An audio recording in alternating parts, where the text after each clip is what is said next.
Everyone, welcome to my channel. Previous video में हमने देखा कि लिव इन रिलेशनशिप में फीमेल पार्टनर मेंटेनेंस क्लेम कर सकती है। कोर्ट ने क्या गाइडलाइंस बताई हैं लिव इन रिलेशनशिप को प्रूव करने के लिए एंड मेंटेनेंस और डोमेस्टिक वायलेंस एक्ट के बेनिफिट को क्लेम करने के लिए। चलिए अब देखते हैं कि लिव इन रिलेशनशिप में जो बच्चे पैदा होते हैं उनके क्या राइट्स हैं। Indian courts have protected the right of children born out of such live in relationship. इस केस में सुप्रीम कोर्ट ने बोला कि जो बच्चे लिव इन रिलेशनशिप में पैदा होते हैं वो लेजिटिमेट होंगे। कोर्ट ने बोला कि अगर एक मैन और एक वुमेन एक ही छत के नीचे कई सालों से साथ में रह रहे हैं then there will be a presumption of marriage under section 114 of Indian Evidence Act. और अगर कोई बच्चा पैदा होता है तो वो लेजिटिमेट होगा और उसे अपनी फादर की प्रॉपर्टी इनहेरिट करने का भी हक होगा। इस केस में भी सुप्रीम कोर्ट ने बोला कि लिव इन रिलेशनशिप में पैदा हुए बच्चे अपने पेरेंट्स से मेंटेनेंस क्लेम कर सकते हैं और पेरेंट्स की प्रॉपर्टी में भी उनका हक है।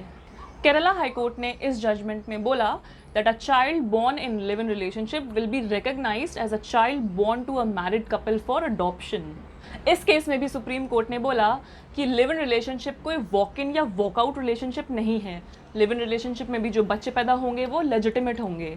इस केस में कोर्ट ने बताया कि section 16 of Hindu marriage act and section 26 of special marriage act उन बच्चों को लेजिटिमेट ठहराता है जो एक वॉइड और नल मैरिज में पैदा हुए हैं। लेकिन section 25 sub clause 3 of special marriage act ये भी बोलता है कि ऐसे बच्चे सिर्फ अपने पेरेंट्स की प्रॉपर्टी में हिस्सा मांग सकते हैं, एंसेस्ट्रल प्रॉपर्टी में हिस्सा नहीं मांग सकते हैं। If the parents are not legally wedded to each other then the children do not have any coparcenary right in the property of Hindu undivided family. तो यही प्रोविजन लिव इन रिलेशनशिप में पैदा हुए बच्चों पे भी अप्लाई किया गया है। कोर्ट ने बोला कि लिव इन रिलेशनशिप में पैदा हुए बच्चों का हक सिर्फ अपने पेरेंट्स की सेल्फ अक्वायर्ड प्रॉपर्टी में है अगर पेरेंट्स शादीशुदा नहीं हैं। इस केस में भी कोर्ट ने बोला कि लिव इन रिलेशनशिप में पैदा हुए बच्चे इनोसेंट होते हैं और उनके भी वही राइट्स और प्रिविलेजेस होंगे जो एक वैलिड मैरिज में पैदा हुए बच्चों के होते हैं। चलिए लिव इन रिलेशनशिप से जुड़े कुछ रीसेंट टाइम्स की कोर्ट्स की रूलिंग्स को देखते हैं। लिव इन रिलेशनशिप का टॉपिक एक बार फिर से हाईलाइट हुआ था जब 2021 में इन दो केसेस में Punjab and Haryana high court ने एक कपल को पुलिस प्रोटेक्शन देने से मना कर दिया था। एक कपल जो लिव इन रिलेशनशिप में रहते थे उन्होंने अपनी फैमिली से बचने के लिए पुलिस प्रोटेक्शन के लिए कोर्ट में पिटिशन डाली, लेकिन कोर्ट ने उन्हें प्रोटेक्शन ग्रांट करने से मना कर दिया और बोला कि लिव इन रिलेशनशिप सोशली और मॉरली अनएक्सेप्टेबल है और ये इंडियन सोसाइटी को डिस्ट्रॉय कर रहा है। लेकिन थैंकफुली इस जजमेंट के कुछ ही दिन बाद एक सेपरेट केस में Punjab and Haryana high court ने ये एक्सप्रेस किया कि ये चूज़ करना कि आप किसी से शादी करें या उनके साथ लिव इन रिलेशनशिप में रहे, ये आपका inherent right to life and personal liberty है। इस रूलिंग के इसी लाइंस में वेरियस हाई कोर्ट ने लिव इन कपल को पुलिस प्रोटेक्शन ग्रांट की और बोला कि ये एक फंडामेंटल राइट है under article 21 of the constitution.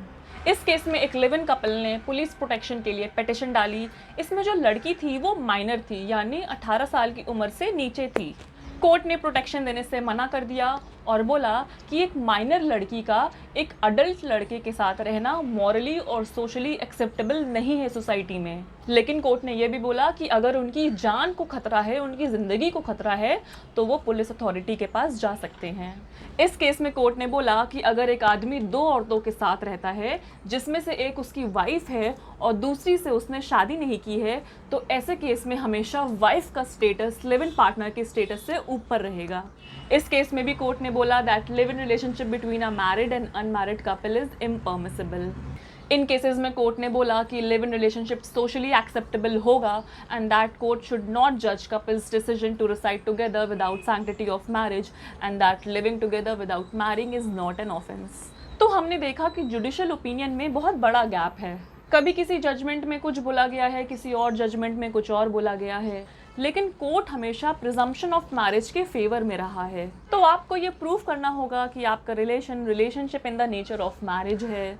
Court आपके रिलेशन को सुप्रीम कोर्ट द्वारा दिए गए गाइडलाइंस और पैरामीटर्स पे टेस्ट करेगी। मेल पार्टनर को रिबट करने का भी राइट दिया गया है, but remember that justice will always prevail. Thank you.